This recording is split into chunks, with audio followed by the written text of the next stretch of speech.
Você não pode tomar os seus assentos, por gentileza. É muito bom poder retornar, rever algumas pessoas queridas, alguns amigos, irmãos.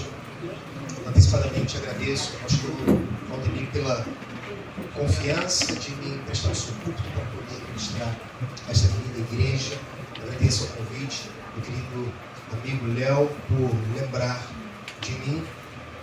Já faz quase que 3 anos, por isso se passou um pouquinho que estive aqui a primeira vez. Foi um tempo muito proveitoso, especial para todos nós. Léo chegou a mim através do nosso querido amigo Jefferson. Ele fez uma propaganda um pouco mentirosa, a meu respeito. Então eu cheguei aqui, na ocasião, eu vim acompanhado de minha sogrinha, que é portadora de Alzheimer. E na ocasião, quase que eu não venho ministrar, porque a minha esposa também tinha um compromisso no mesmo dia. Mas Deus foi bondoso comigo, porque por meio da igreja tivemos aqui, nesse tempo, algumas irmãs que cuidaram da minha sogra e deram atenção a ela enquanto eu ministrava. E ministrar com a minha sogra não é uma tarefa muito fácil, até porque ela fala bastante durante o culto, toma atenção e o espaço. Mas Deus tem concedido graça a nós, a minha e minha esposa. Minha sogra, apesar do Alzheimer, goza de boa saúde. Às vezes eu brinco dizendo que é bem possível que eu e minha esposa, a gente morra, mas minha sogra continue viva. Não pega um resfriado. Graças a Deus por isso. E desde então, eu e minha esposa temos vivido uma vida bem mais reclusa do que nós gostaríamos. Até na nossa igreja local, eu e minha esposa revezamos para podermos estar nos nossos cultos. Um domingo minha esposa vai, no domingo que ela vai eu fico, no domingo que eu vou ela fica. A gente reserva até mesmo na participação do sacramento, da ceia do Senhor, e temos seguido e caminhado. E Deus, Ele, por sua boa vontade, me permitiu que estivesse aqui, em primeiro lugar, trazendo a minha lembrança. Eu agradeço por lembrar de mim, Léo, por fazer esse convite. Me sinto muito honrado com ele. Eu desejo a minha oração para esta noite. Afinal, eu estive orando também por esse seminário, estive orando por essa ocasião. É que Deus nos abençoe, sobretudo com sua palavra. E o que Ele tiver que fazer, faça por meio dela. Aleluia. Que todos nós sejamos edificados pela palavra do Senhor, aperfeiçoados por ela, transformados por ela.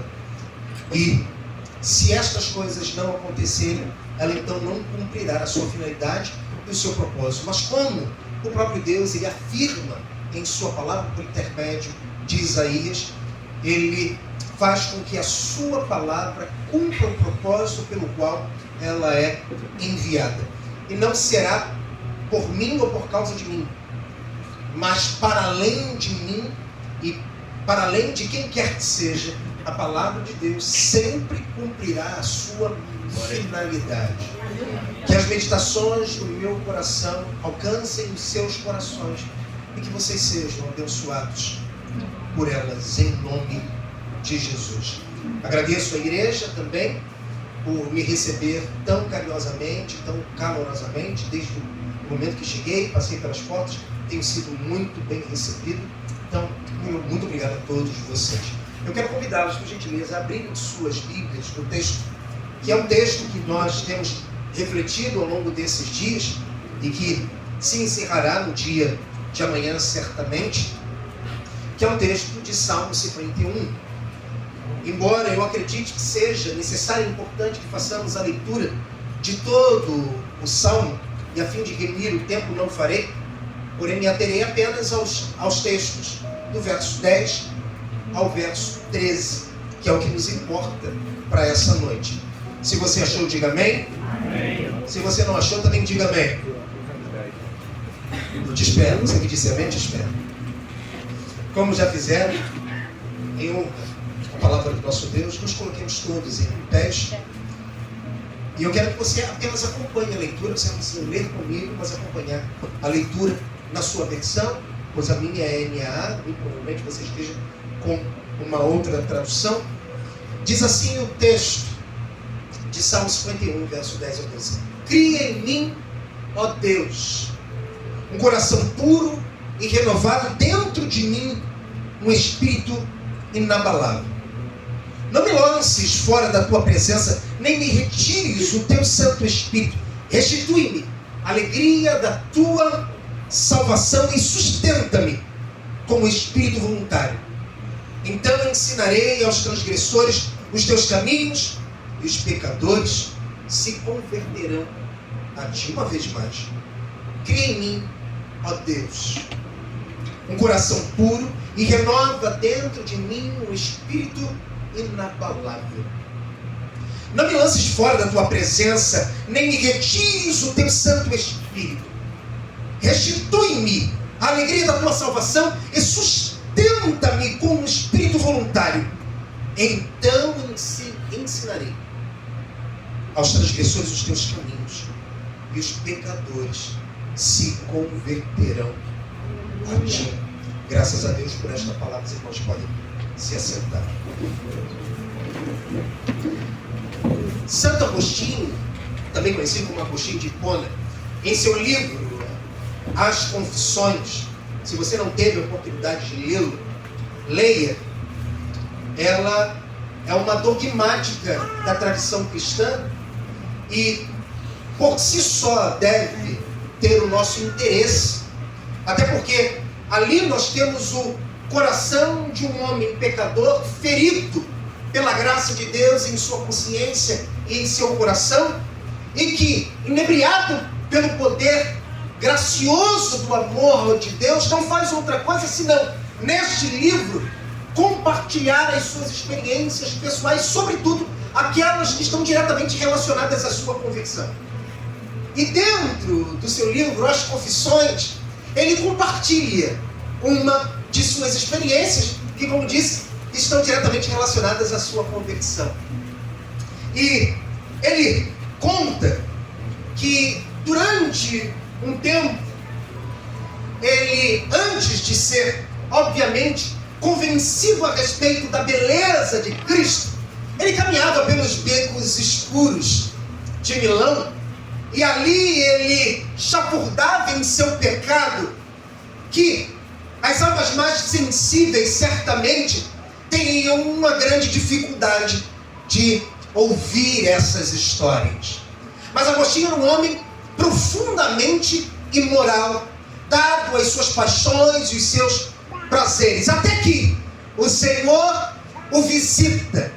E para aqueles que não o conhecem, sabem que através da leitura do texto aos Romanos, foi quando ele entendeu a gravidade de seus pecados e a profundidade da beleza de Jesus Cristo, que por meio dele, unicamente, tão somente por meio dele, ele poderia ser salvo. E então, dentro também das suas confissões, ele vai dizer: ó beleza tão antiga, tão tarde, te amei. Mas, depois de passar pela experiência da sua conversão, caminhando pelas ruas de Milão, ele então encontra alguém com quem ele tinha um caso do seu passado. E esta mulher, com quem gozava da sua intimidade, da sua liberdade, e também se aprofundava na sua imoralidade e satisfações dos seus prazeres mais sórdidos, olha avistando Agostinho, e quando vê Agostinho diz: Agostinho, sou eu! Ao que Agostinho, ouvindo, olhando e identificando, obviamente, responde: sim, agora já não sou mais eu. Aleluia. As palavras, assim como também as experiências de Agostinho, refletem muito bem a essência da transformação que nós encontramos em Salmo 51, em que o próprio Salmo 51 descreve com tanto detalhe, com tanta profundidade, com tanta beleza. Este salmo que nós conhecemos até mesmo de cor, e talvez a grande maioria dos cristãos não conheçam a profundidade teológica que está presente dentro do texto do salmista. E este salmo, ele é um salmo mais íntimo, quebrantado e teológico de todo o saltério. De tudo que nós podemos encontrar, não somente de Davi, como também de Moisés, como também de Asaf e tantos outros homens, tantas outras pessoas, as sombras do passado que nos deixaram como legado as suas orações transformadas em canções. É o Salmo 51 que podemos talvez considerar sendo o coração de todo o saltério. Não só por aquilo que ele reporta, não só por aquilo que ele compartilha, não só por aquilo que ele diz, mas sobretudo por causa da profundidade teológica presente dentro de cada palavra de Davi. E esse salmo, como nós tivemos a oportunidade de ver aqui no vídeo, que retrata um pouco a realidade angustiante do salmista, ele nasce exatamente do ventre da culpa de Davi, após Davi ser confrontado por Natã, por causa do seu adultério com Batseba e do seu assassinato, da morte de Urias. Mas Davi aqui não apenas se lamenta por consequências, o que talvez alguns, por uma leitura um tanto que rápida demais, possam considerar e que se assemelhe talvez também com algumas reações que nós temos em relação aos nossos próprios pecados. O que Davi faz não é reagir de modo a lamentar por consequências, muito mais do que isso, e para além disso, o que Davi faz é clamar por algo muito mais profundo. E o que é que Davi clama de maneira mais profunda? Ele clama por uma recriação em seu interior, por uma renovação em seu interior, por uma transformação que só pode vir como resultado de uma ação de Deus,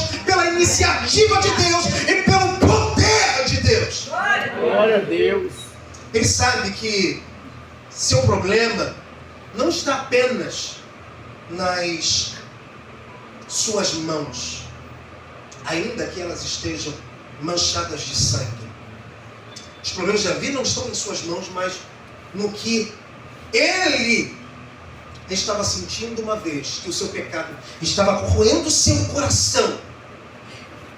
E isto fica extremamente explícito exatamente nas palavras do salmista, no versículo 10, quando ele grita, como que com o coração rasgado por este, porque este é o sentimento de Davi. Ele diz: cria em mim, ó Deus, um coração puro.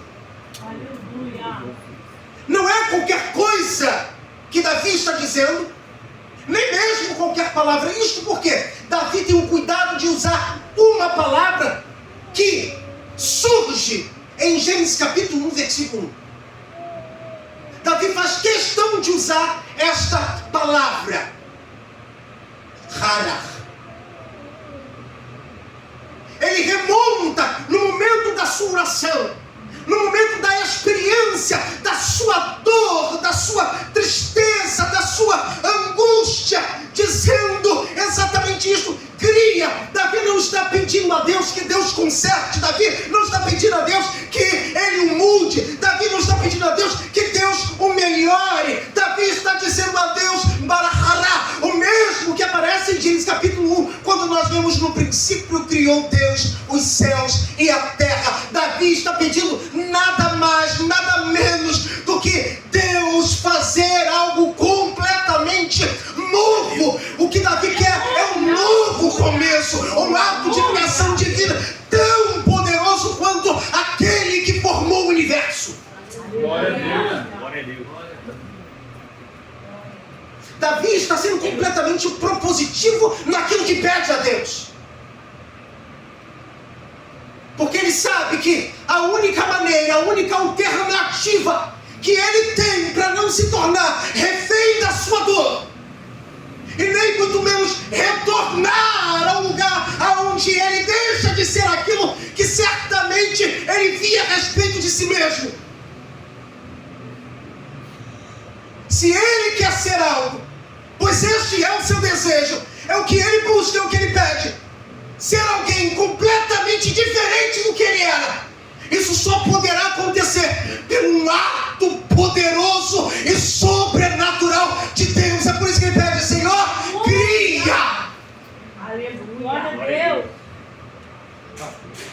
O que Davi está fazendo é pedindo a Deus que Deus descarte tudo aquilo que ele era. Meu Deus. Porque esta antiga natureza, esta antiga identidade não é a mesma que ele deseja caminhar. Ele não quer conviver com ela. É por isso que ele pede: creia em mim.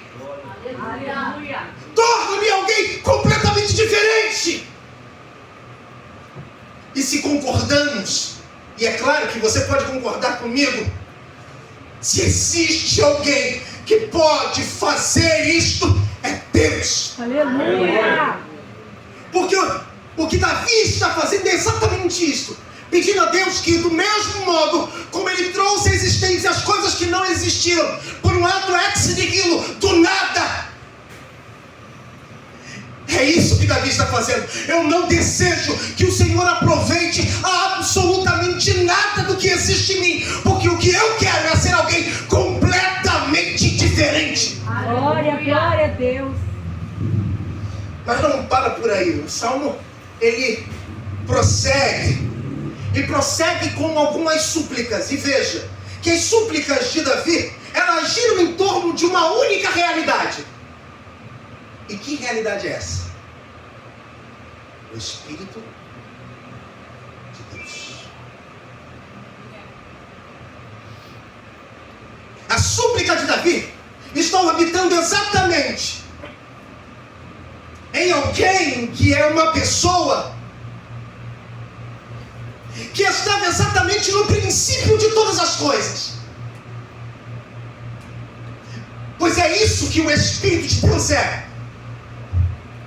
Ele não apenas glorifica a Deus e glorifica o Filho, como o próprio Cristo nos ensinou no Evangelho de João, como ele é o agente executor de toda a obra de Deus. Aleluia. E se existe alguém que pode fazer alguma coisa por Davi, este alguém é o Santo Espírito de Deus. Aleluia. Esse texto, meus irmãos, portanto, é um grito humano. É um grito de todos nós. É um grito meu e é um grito seu. Pelo quê? Por aquilo que Davi coloca em telas nítidas, coloridas e muito claras para nós. É um desejo por recriação, presença contínua e restauração da alegria. 3 coisas que todo cristão precisará para a sua jornada de fé pessoal, para a sua vida cristã. E tudo isso operado por aquele que sonda os corações e sela os filhos de Deus. Quem? O Espírito de Deus. Aleluia. E em outras palavras, este salmo nos mostra que só o Espírito Santo, ele pode fazer 3 coisas que nossa alma desesperadamente deseja. Essa não é uma realidade pessoal minha, mas essa é uma realidade pessoal de todo homem, de todo indivíduo, de todo homem, mulher, jovem, criança. Todos os homens estão buscando desesperadamente por isso. Primeiro, o que Davi expõe neste salmo é nos recriar por dentro em primeiro lugar. Nos recriar por dentro. A segunda coisa é permanecer conosco permanentemente. E a terceira e última coisa é restaurar a alegria de sermos salvos. E não só, porque não é tão somente isso que está presente na sessão que nós acabamos de ler. Não é só importante termos a nossa alegria restaurada, também é importante que tenhamos a nossa alegria restaurada para que então possamos ser enviados por Deus para sermos usados por Ele em sua missão. Aleluia. Até porque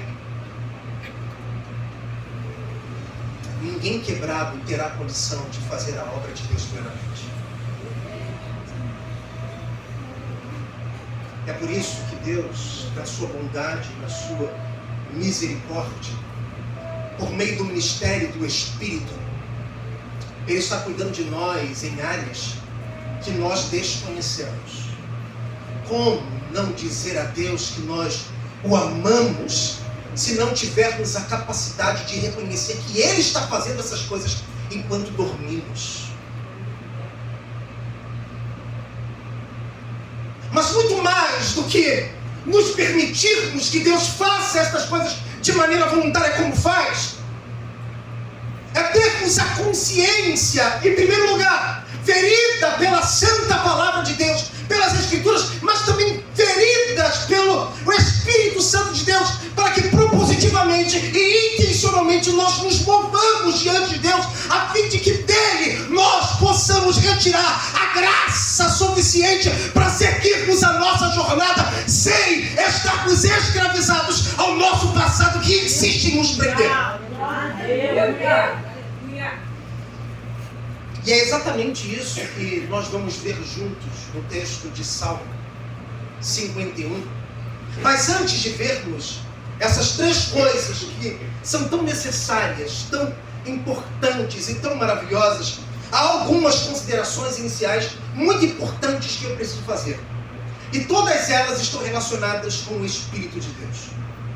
A primeira coisa que a gente precisa fazer, antes de nos anteciparmos a falarmos qualquer coisa que esteja presente dentro do texto, é olharmos para o Espírito na teologia do Antigo Testamento. Porque tudo o que Davi está fazendo, ou melhor, tudo o que ele está falando, constitui um pano de fundo histórico, teológico e escatológico.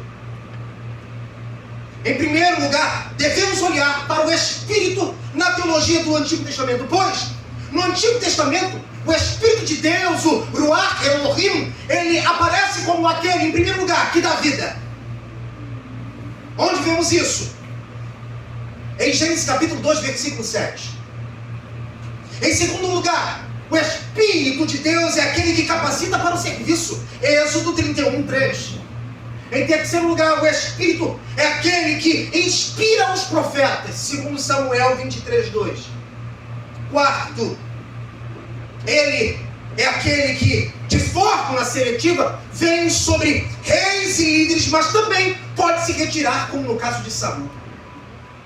1 Samuel 16, 14. Por isso, é por esta razão, é por este motivo, que Davi diz o que diz no versículo 11, no capítulo 51, tão angustiado: não retires de mim o teu Espírito, pois em perspectiva ele sabe o que aconteceu com Saul. Ele sabe o que um homem sem o Espírito de Deus tem a capacidade de fazer, de dizer e de se comportar. E ele não quer, de maneira nenhuma, ser refém das suas próprias experiências, pois as experiências que ele viveu relacionadas a Saul são suficientes para que ele não deseje de modo algum que Deus tome a iniciativa de se retirar da sua vida. Porque um homem sem o Espírito de Deus, ele tem a capacidade de fazer as coisas mais terríveis, mais nebulosas, mais imorais, promíscuas, violentas, insensatas, tolas.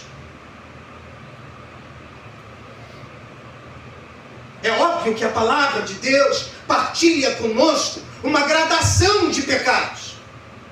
E sim, diferente do conceito popular da maioria do chão da igreja, sim, há pecadinhos e há pecadões. O Senhor faz distinção dessas coisas. Provérbios é uma grande lição para nós a respeito disso. Há pecados que Deus abomina, Ele tem asco, nojo.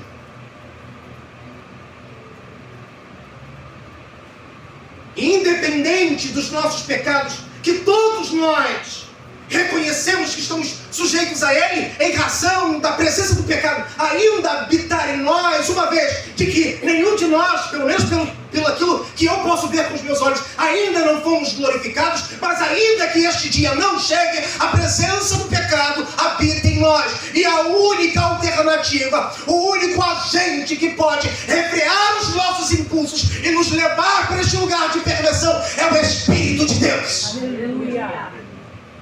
E se um homem e uma mulher conseguem ter a capacidade de fazer coisas tão sórdidas, a única conclusão que temos é que o Espírito se afastou dele. Por isso, nós vemos as palavras de Davi tão vívidas. E quase sempre nós não conseguimos captar o tom das palavras que nós lemos nas Escrituras. Mas é tão bom quando nós nos deparamos com um texto como esse e conseguimos sentir no profundo da nossa alma a angústia daquele que partilha o seu próprio sofrimento, a sua dor, as suas tristezas. E exatamente aqui no versículo 11, Davi não está falando da perda da salvação no sentido pleno do Novo Testamento. Mas o que Davi teme exatamente aqui é perder a presença capacitadora e orientadora do Espírito, como ocorreu com Saul. Até porque Davi não poderia perder aquilo que lhe foi dado, uma vez que aquilo que ele recebeu não resultou dos seus esforços. Como Paulo nos ensina, não depende dos nossos méritos, mas dependem dos méritos de Cristo. E isto nos é dado, esta graça nos é dada gratuitamente, a fim de que ninguém se glorie. Glória a Deus. Então Davi ele não teme perder a salvação, pois aquele que o concedeu é suficientemente poderoso para mantê-la. É Deus quem faz isso de maneira tão poderosa no coração dos homens, mas ele teme perder a presença capacitadora e orientadora do Espírito. A segunda coisa que a gente precisa olhar é a promessa de um novo coração, porque Davi ele se antecipa como profeta dos profetas posteriores a ele. É claro que há um tom escatológico nas palavras de Davi, porque Davi não é somente um rei. Davi também é profeta do Senhor. Ele é alguém que, por exemplo, tem a capacidade de falar do Cristo exaltado. Aleluia. A súplica por um coração puro, da qual Davi pede e insistentemente coloca diante de Deus, e um espírito reto se antecipa sobretudo a promessa escatológica dos profetas. Por exemplo, Ezequiel capítulo 16, versículo 26 e 27, posterior a Davi, é Ezequiel quem diz: dar-vos-ei um coração novo, porém dentro de vós o meu espírito. Antes de Ezequiel dizer o que está dizendo, Davi já antecipadamente está dizendo, não somente para ele mesmo, ele está dizendo para Deus: Senhor, Senhor, dai-me um coração completamente novo. Não é só Ezequiel que é antecipado, Jeremias também é antecipado, conforme encontramos no capítulo 31, versículo 33, porém a minha lei no interior deles escreverei no seu coração. E é claro que nós não lemos coração pensando no órgão cardíaco que nós temos. Até porque em algumas traduções nós não encontramos coração, nós encontramos rim. Apenas por uma questão cultural, que era como o judeu, ou melhor, o israelita do Antigo Oriente Próximo, entendia ser um lugar onde se reservava todas as questões mais profundas da alma humana. E portanto também para nós, o coração é o lugar onde estão todas as coisas, inclusive os nossos ídolos, que precisam ser quebrados. É ali que Davi sabe que Deus precisa fazer o seu trabalho. E quantos de nós nos cansamos em nossas orações, orando da maneira errada, pedindo que Deus trate os nossos comportamentos, ao invés de tratar o lugar da onde os nossos comportamentos surgem. As nossas compulsões, os nossos impulsos, os nossos vícios, as nossas ações, nossas decisões, escolhas, saem de um lugar mais profundo, e este lugar é o nosso coração. É por isso que nós estamos enxugando gelo, porque estamos pensando no lugar errado para sermos tratados por Deus. Ele precisa tratar o coração, e é aqui que Davi, ele chama pelo grandioso trabalho de Deus, para que ele se torne alguém completamente novo. Esses textos aqui, meus irmãos, eles formam um fundo escatológico do qual Davi, ele está suplicando. Ele deseja que Deus haja nele como Criador, como legislador e como um renovador interior.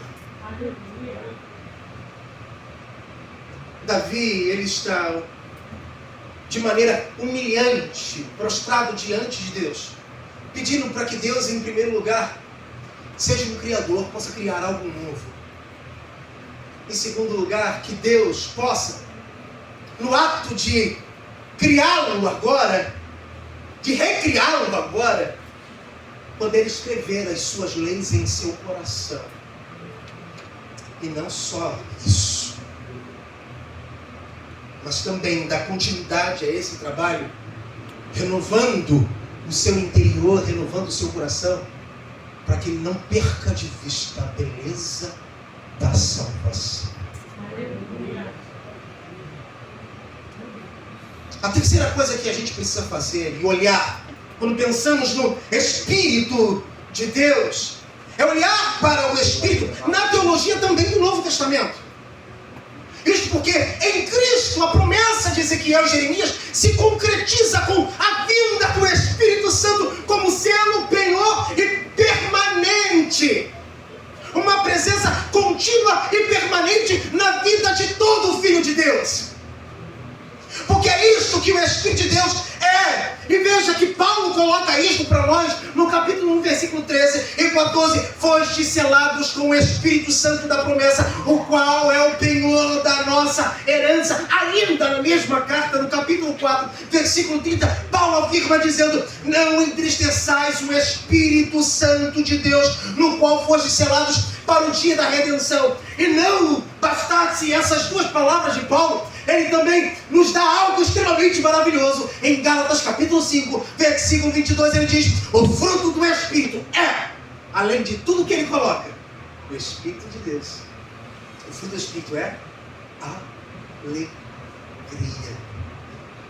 E esta alegria não é esse sentimento que nós temos e somos visitados ocasionalmente, e do qual necessitamos tanto, que é reagir em relação às nossas conquistas, às nossas realizações, às coisas boas que nos acontecem. A alegria como fruto, ela remonta exatamente àquilo que somente o Espírito de Deus pode gerar no coração dos homens, que é a salvação em Cristo Jesus. O selo do qual Paulo nos apresenta no capítulo 1 da sua carta aos Efésios. Todos os crentes precisarão do mesmo batismo que Davi sofre no capítulo 51. Nós precisamos sofrer o batismo da alegria, da certeza da nossa salvação. Pois quando nós somos visitados por esta firme convicção, não há outra coisa senão nós entrarmos em profundo gozo por aquilo que de outro modo nós não receberíamos, se não fosse pela iniciativa do eterno Deus, nosso Senhor. Aleluia. Aleluia. Ou seja, meus irmãos, Davi está clamando por algo que em Cristo todos nós. E eu quero convidar você, olhe para a pessoa que está ao seu lado, porque não é só você que recebeu esse privilégio. Quem está sentado ao seu lado também recebeu esse privilégio. O que Davi está fazendo é clamando por algo que em Cristo se torna uma realidade e se tornou uma realidade definitiva para nós. Porque em Cristo todos nós nos tornamos uma nova criatura. Aleluia.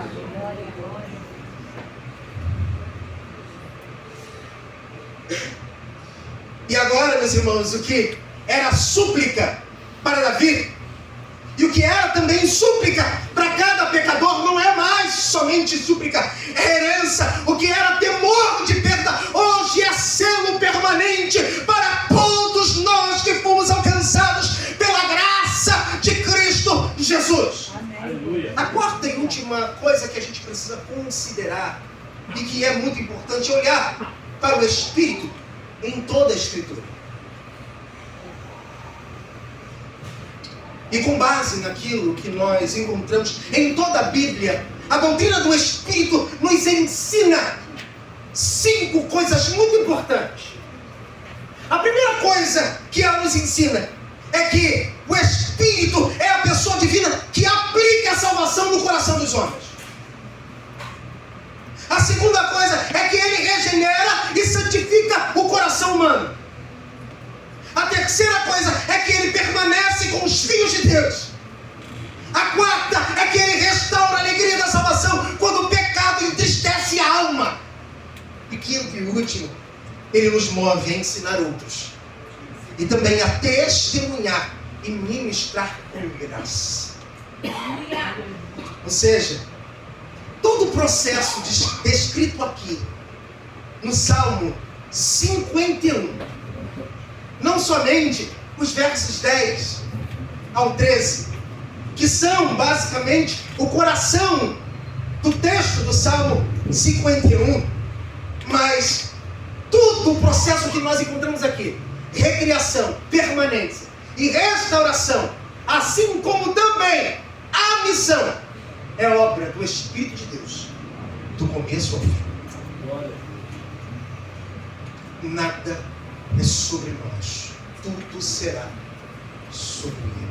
É por isso que nós não podemos de modo algum nos permitirmos a termos algum sentimento de jactância em nosso coração, orgulho, vaidade, a bondade que se vê, o sobrenatural que se manifesta, a justiça que se aplica, o amor que se dá, tudo é obra do começo ao fim do Espírito Santo de Deus em nós. Aleluia. Diante disso, então, caminhando, seguindo para o tempo que nós agora estamos já caminhando para o fim, há algo que nós podemos e devemos aprender com o Salmo 51. E esse salmo nos ensina 3 verdades sobre a vida cristã.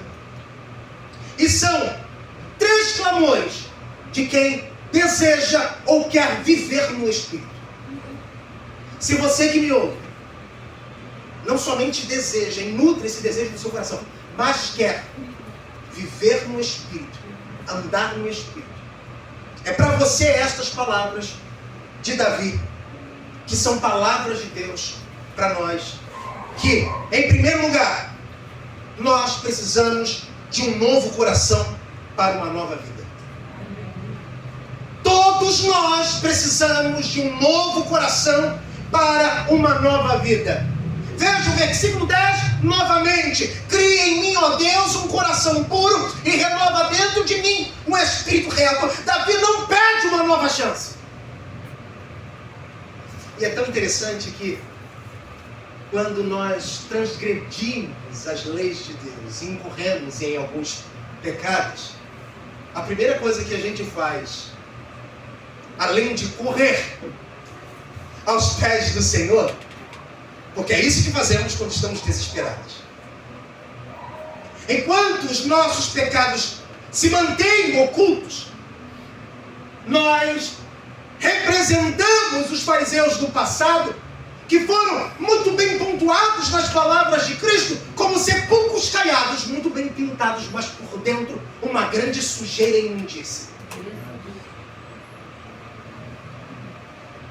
Mas a primeira coisa que fazemos, além de correr para o Senhor, é pedir em oração que Ele nos conceda uma nova chance. Não é isso que Davi está fazendo. Porque esta não é a melhor maneira de pedir. E nem deveria ser um dos nossos pedidos.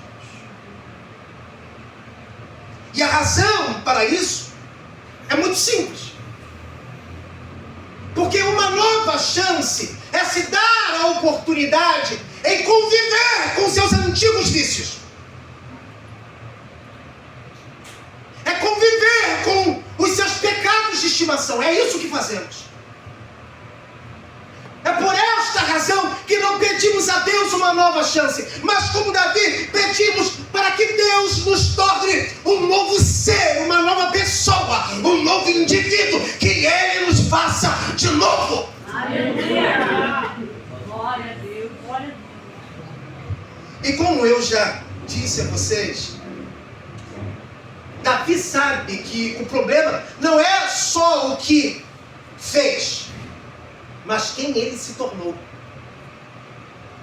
E o problema nunca será sobre as coisas que fazemos, mas sobre aquilo que nós nos tornamos. João, por exemplo, escrevendo a sua carta, ele nos ensina que se nós nos assemelhamos em nossas obras com o príncipe das trevas, temos como pai o diabo. Então o problema não é com relação àquilo que fazemos, mas sobre aquilo que nós nos tornamos. E é isso que a gente encontra nas palavras de Davi, como também bem disse a vocês, quando ele usa a palavra presente em Gênesis capítulo 1, versículo 1, Bahará. Não sugere conserto, essa palavra nem pressupõe a ideia de conserto, mas criação a partir do nada. Ele está dizendo, Deus, o que há dentro de mim não serve mais. É isso que Davi está dizendo. O que existe aqui dentro e quem eu sou agora já não serve mais. E esse é o tipo de honestidade que todos nós devemos ter na nossa relação com Deus. Reconhecer em primeiro lugar que praticamos o que é mal. Em segundo lugar, reconhecer que estas práticas não coadunam com a identidade que nós temos em Cristo Jesus.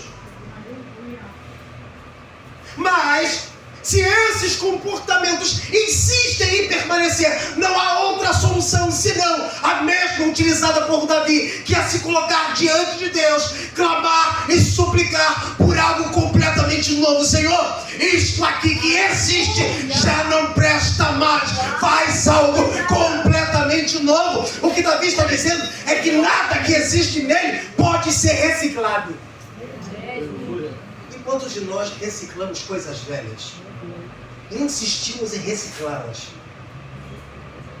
Antigas amizades, antigos relacionamentos, antigos pensamentos, antigas palavras, antigos hábitos.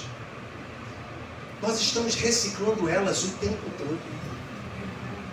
E com isso, a única coisa que acontecerá é que nós nos manteremos escravos do nosso pecado, tendo como nosso Senhor o diabo.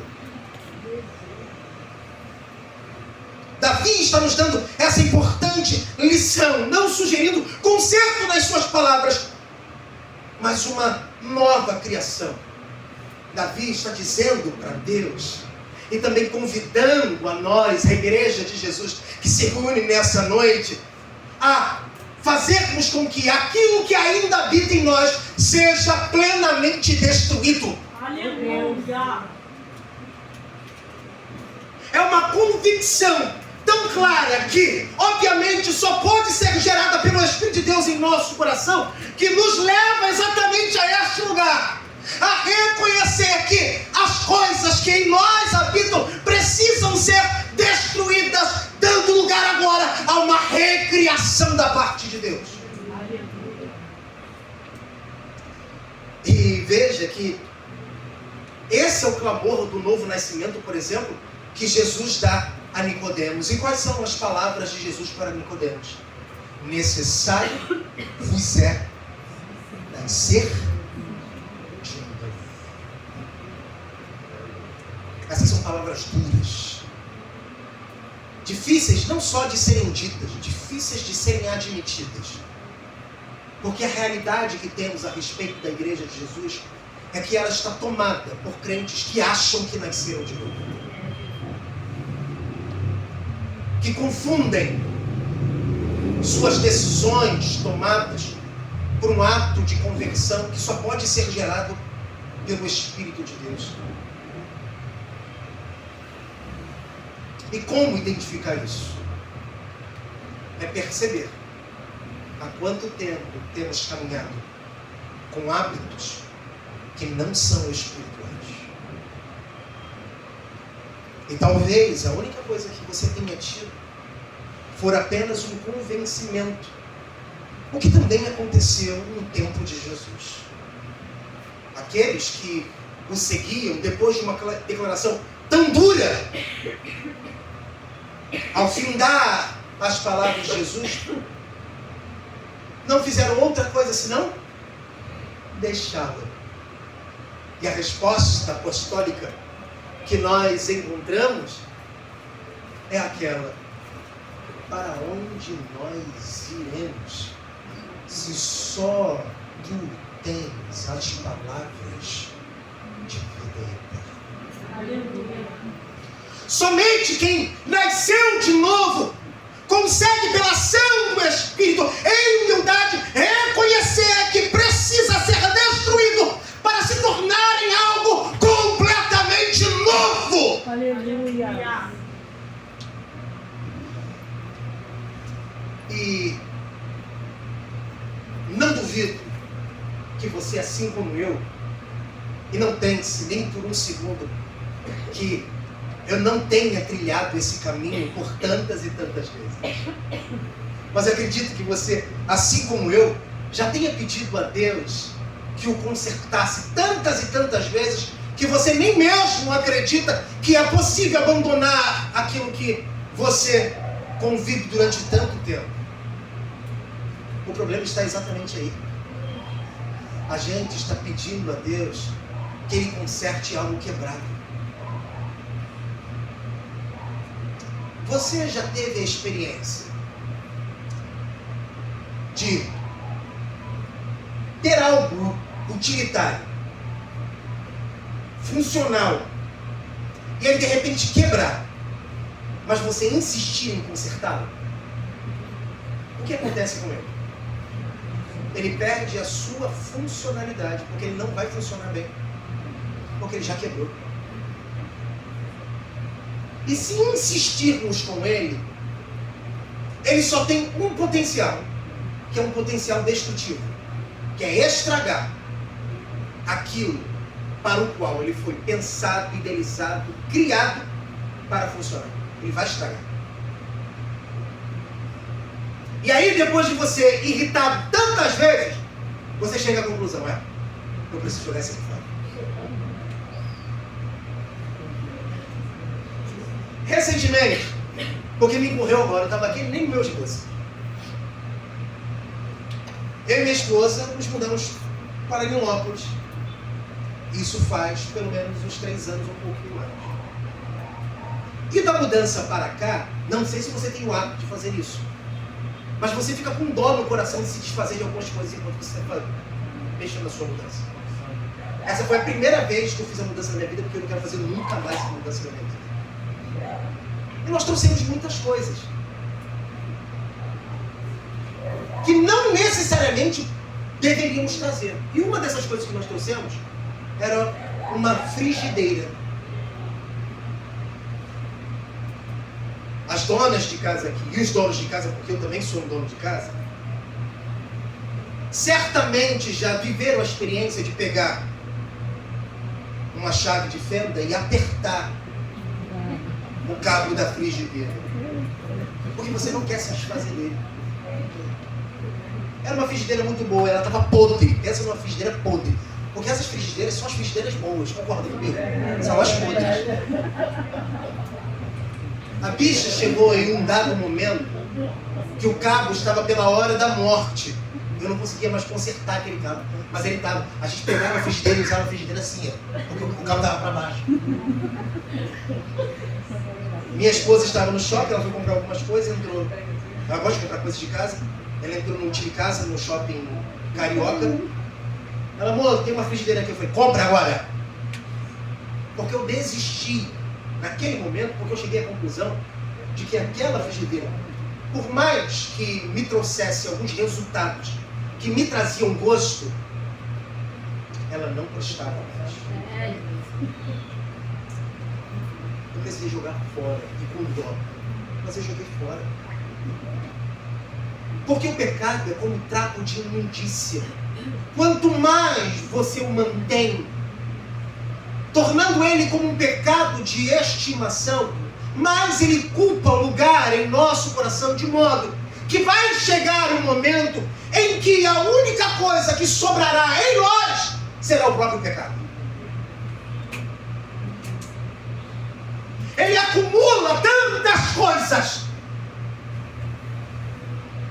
que chega um momento que nós não temos a capacidade de esconder-nos dos outros, porque eles cheiram mal. Pessoas aprofundadas e mergulhadas em seus pecados cheiram mal.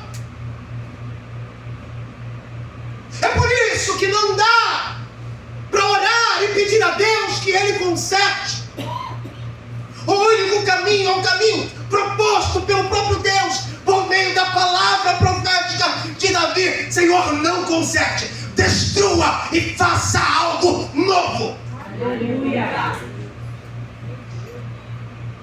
Então, antes, e essa é a minha oração para você, quando você voltar para casa, lembre-se dessas palavras. Não ore pedindo a Deus que Ele te conserte. Ore pedindo a Deus que Ele te refaça. Que Ele te refaça. Glória a Deus. Há áreas da nossa alma onde não basta apenas polir. Não basta dar jeitinho. Porque não podem, elas precisam de tratamento. Elas precisam de uma cirurgia sobrenatural de Deus. É preciso começar do zero. E só quem pode fazer isso é o Espírito de Deus. Glória a Deus. Glória a Deus. Mas não basta apenas termos uma convicção clara de que precisamos fazer isso, se nós também não tivermos uma comunidade que entenda isso. Uma igreja que saiba qual é o seu lugar no plano de Deus a respeito disso. Porque todo pecado não é um pecado contra a pessoa, todo pecado é um pecado contra a comunidade. E quem nos ensina isso é o Evangelho. O nosso pecado nunca tem uma relação somente conosco. O nosso pecado tem, sobretudo, uma relação com o outro. E se o pecado tem a capacidade de ofender o outro, não podemos nos esquecer do lugar da comunidade no plano de Deus em restaurar aqueles que caíram, em ajudar aqueles que ficaram pelo meio do caminho. A igreja precisa ser um lugar de novos começos, meus irmãos, não apenas de boas intenções, mas um lugar de novos começos. Aleluia. Onde o Espírito está, vidas são recriadas. Aleluia. Não só comportamentos ajustados, mas vidas são restauradas. É aqui, na vida em comunidade, nas nossas relações, que nós conseguimos fazer também, como ajudantes, o trabalho de Deus, que é restaurar quem caiu. A segunda coisa, ou a segunda verdade que nós aprendemos com o texto de Salmo 51, é a respeito da presença que não nos abandona, a permanência contínua do Espírito. Versículo 11: não me lances fora da tua presença e não retires de mim o teu Espírito Santo. Davi viu o que aconteceu com Saul. Ele não sabe o que significa perder o favor de Deus, por isso ele ora da maneira como ele ora: Senhor, não tire de mim o que tem de mais precioso, que é a tua presença. Aleluia. A sua família é importante, mas não é a coisa mais importante. Os seus negócios são importantes, mas não são as coisas mais importantes. Os seus projetos são importantes, mas não são as coisas mais importantes. A coisa mais importante que um filho de Deus, uma filha de Deus, tem é o Espírito de Deus. Porque sem Ele, todas essas coisas estarão desajustadas na nossa vida. Desarmonizadas, desorganizadas, confusas. É o Espírito de Deus, o poder criativo do Senhor na pessoa do seu Espírito, que faz com que nós vivamos uma vida santa na presença de Deus e diante de Deus. Hoje, meus irmãos, eu e você em Cristo temos uma promessa ainda mais gloriosa. É Paulo quem diz na sua primeira carta aos Coríntios, capítulo 3, versículo 16: o Espírito habita em nós. Ainda em Efésios, capítulo 1, versículo 13, o mesmo apóstolo afirma: foste selados com o Espírito. Mas mesmo selados, nós podemos entristecer o Espírito. Porque é isso que Paulo diz para nós no capítulo 4, versículo 30 de Efésios: não entristeçasse o Espírito. Mesmo selados, nós ainda podemos fazer isso. E podemos viver longe, mesmo que Ele esteja perto. Todos nós podemos viver longe, mesmo que Deus esteja perto. Deixe-me colocar de uma maneira que isso se torne mais claro. Pense junto comigo sobre um casamento com crise.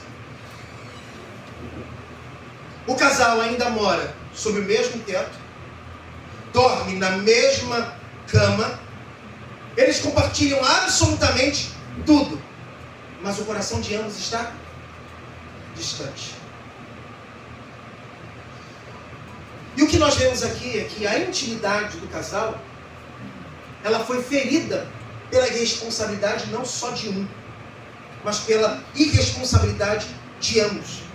E o que acontece quando uma alma está ferida? A alegria se vai. O mesmo é a nossa relação com o Espírito de Deus. Assim também é o crente que permanece selado pelo Espírito, mas vive sem desfrutar da presença real dele. Não é sobre perder, meus irmãos, a salvação, mas é sobre perder o sabor da comunhão. E não há nada mais terrível para um filho de Deus do que perder a comunhão com o seu Criador. Não sei se você que me ouve já se viu assim, ou está vivendo exatamente assim. Mas o que nós encontramos nas palavras de Davi é consolo para o nosso coração distante. Porque Deus, Ele está disponível para restabelecer a comunhão nesta relação. E a única coisa da qual Ele precisa é da disposição do seu coração para reconhecer que precisa se tornar alguém novo.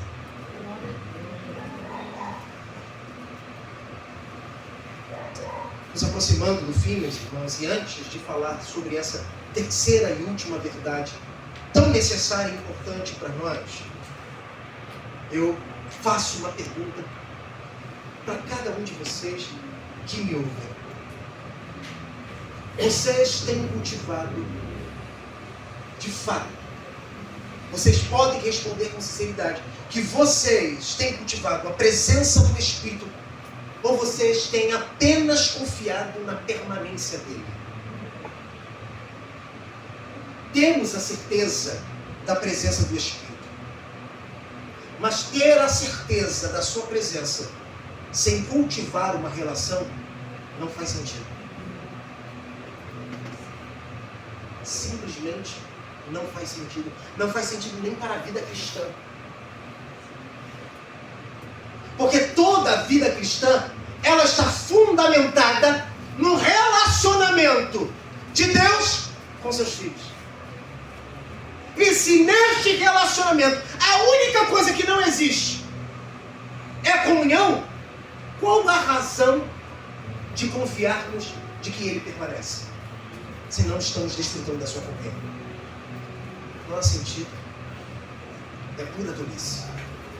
E Deus não deseja que nós vivamos desse modo, vivamos dessa maneira.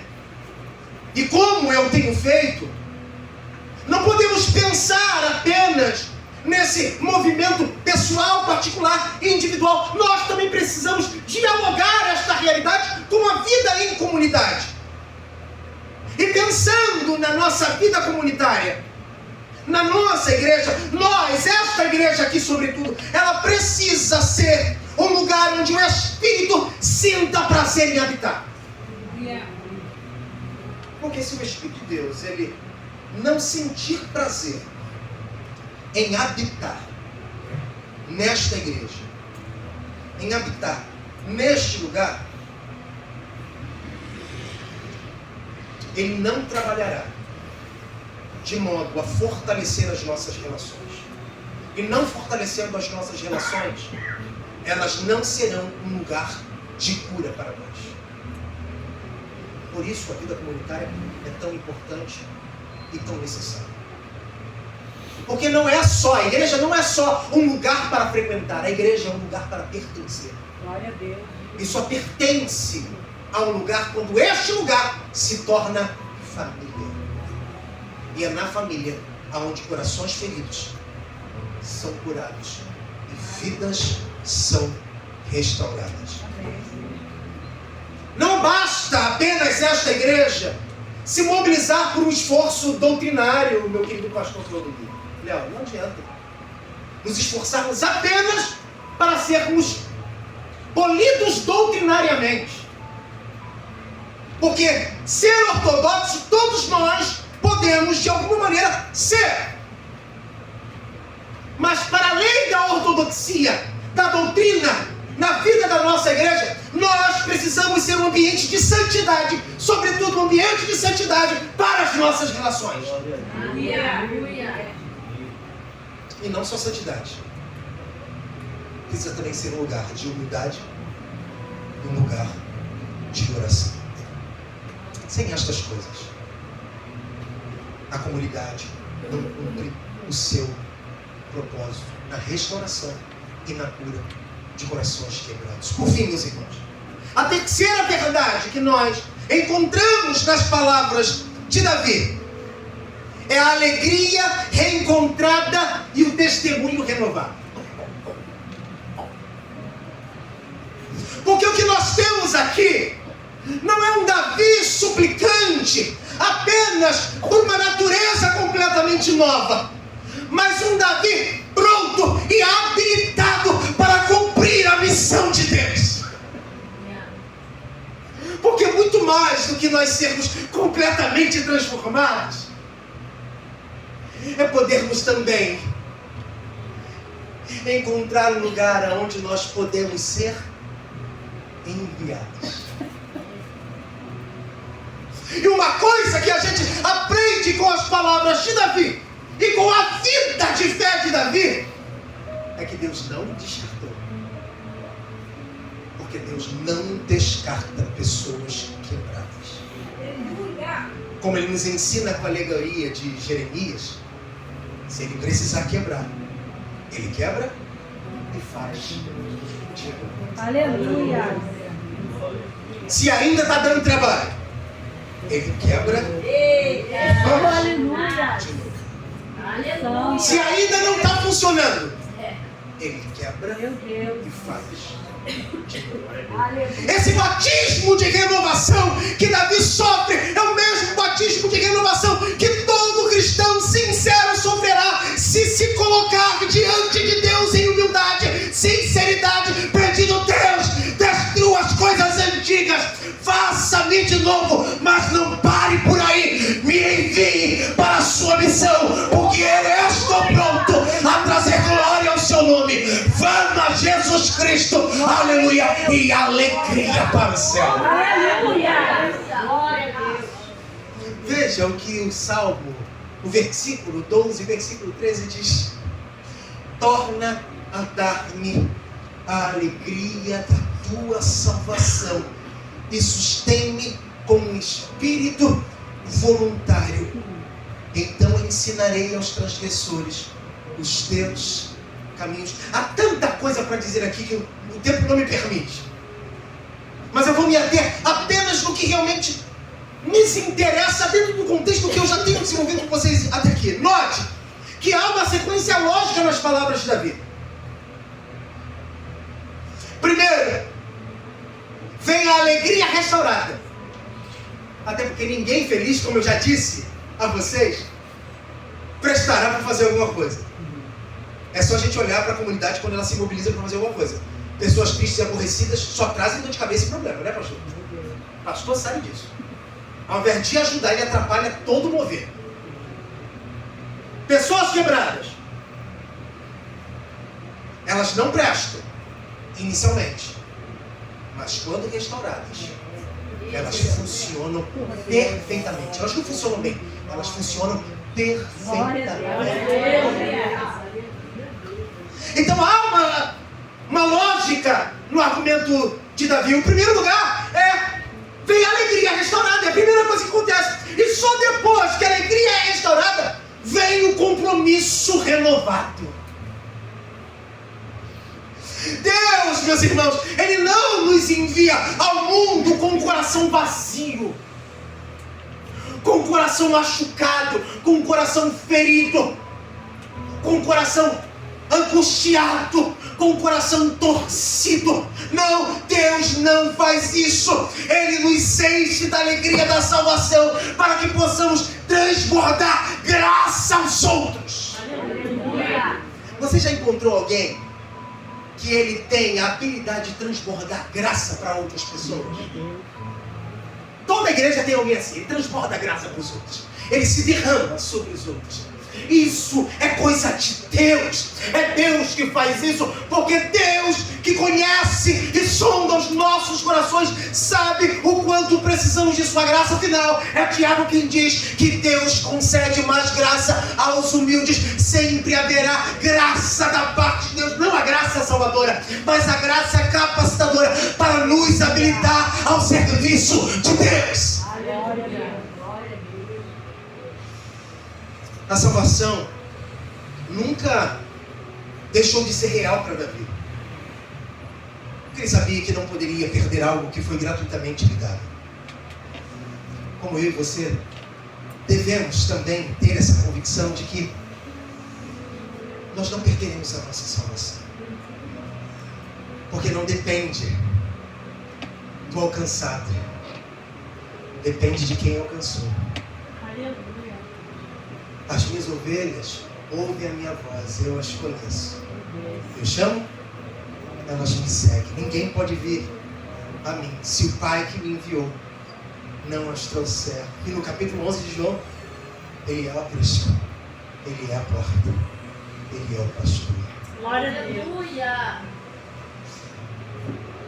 A salvação nunca deixou de ser real para Davi. E eu quero que você entenda isso, porque nós estamos fechando. A salvação também nunca deixará de ser real para você. Mas a alegria dela sim. A alegria da salvação pode nos abandonar. A alegria da salvação pode nos deixar.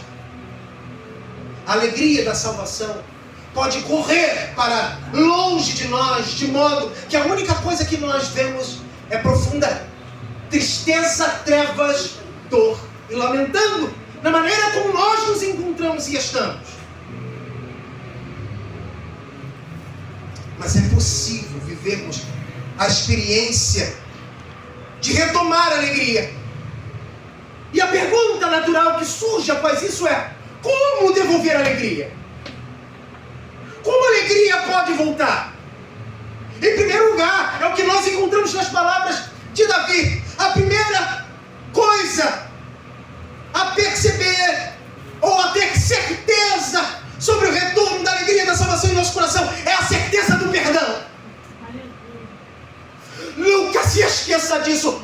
Por mais pecador que você se considere e se veja, eu e você, nós somos aceitos por Deus em Cristo Jesus e somos filhos amados. Então tenha certeza do perdão de Deus, porque Ele conferiu e garantiu este perdão por intermédio de Cristo Jesus. A segunda, a presença renovada. Quantos de nós que nos encontramos aqui nesta noite sinceramente reconhecemos que precisamos ser renovados em nosso espírito? Levante suas mãos. Deus tem este renovo para cada um de nós. Aleluia. Os céus nunca estarão fechados para um filho que sinceramente reconhece a dependência de um pai que tem o poder de conceder-lhe alegria. E terceiro, o Espírito que nos consola. Não só ser aceito e reconhecer, ter a certeza que nós recebemos o perdão e desejar uma presença, a presença do Espírito renovada em nosso coração, é sabermos que o Espírito, ele é o nosso consolador, nosso amigo. E quantos de nós vivemos um tipo de relacionamento com o Espírito como se ele fosse abstrato, ele fosse apenas um conceito? Vivemos na impessoalidade dessa relação. E sabe como perceber que o Espírito, ele não é uma pessoa? É quando nós não temos dificuldades em cometermos os nossos pecados. Se cometer um pecado para você se tornou algo normal, isso significa que você não conheceu o Espírito de Deus. Porque ele é uma pessoa. Ele está nesse ajuntamento nessa noite. Ele está aqui. Exatamente aqui. A realidade da sua presença está entre nós.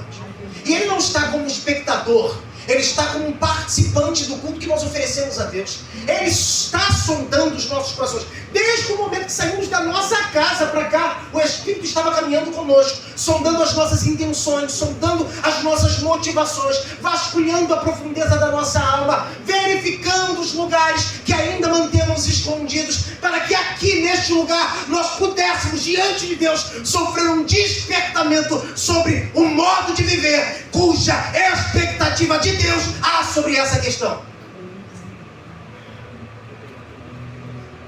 Mais do que restaurado, meus irmãos, Davi deseja ser reenviado. E é isso que nós vemos nos versículos finais.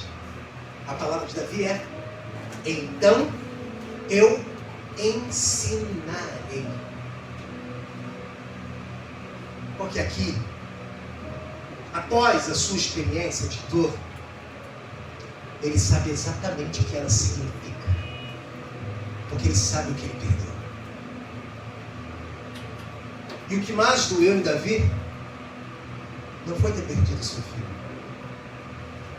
mas foi chegar à consciência de que no ato de seu adultério, o Espírito de Deus já não estava mais com ele. No ato do assassinato de Urias, seu amigo, um de seus valentes, o Espírito de Deus não estava mais comigo. Foi exatamente isso que doeu no coração de Davi.